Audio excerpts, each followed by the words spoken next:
അപ്പൊ നമ്മ പറഞ്ഞു വരുന്നത് അരി വറുത്ത കാര്യമാണ്, മനസ്സിലായ?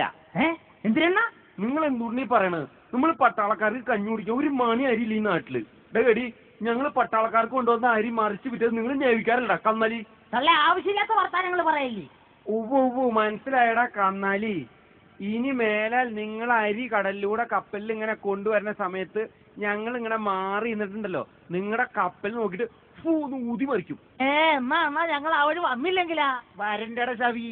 പിന്നെ നിങ്ങൾക്ക് വരാനുള്ളത് വൈപ്പി മൊനമ്പം വഴിയല്ലേ. അങ്ങനെ വരുമ്പോ നിങ്ങളെ ഞങ്ങൾ അവിടെ ഇട്ടിട്ടുണ്ടല്ലോ, ഇങ്ങനെ വട്ടം കറക്കും, മനസ്സിലായ? പിന്നെ നിങ്ങൾ കൊച്ചി ടൗണില് അമ്മാ വെല്ലം തരണേ എന്നിട്ട് പിച്ചെടുത്ത് നടക്കും.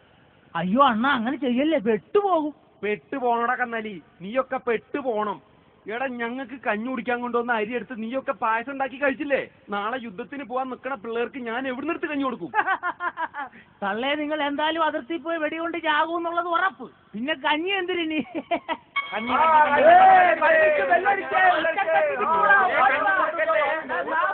ദൈവമേ, എന്റെ കഞ്ഞിപ്പാത്രം കൊണ്ടാണ് അവന്മാരെ ഓർമ്മ തരാടാ. എന്റെ കഞ്ഞിപ്പാത്രം സൈക്കിളേക്ക് ഒറ്റ പോയി പാർക്ക് ചെയ്തോട്ടാ. ആന്റപ്പാ, എന്റെ കഞ്ഞി കറി എന്താടാ? നീ രണ്ട് പേപ്പർ കൊണ്ട് കുട്ടപ്പായി കൊണ്ട് കാണിക്കും. ഓക്കെ, വേഗം.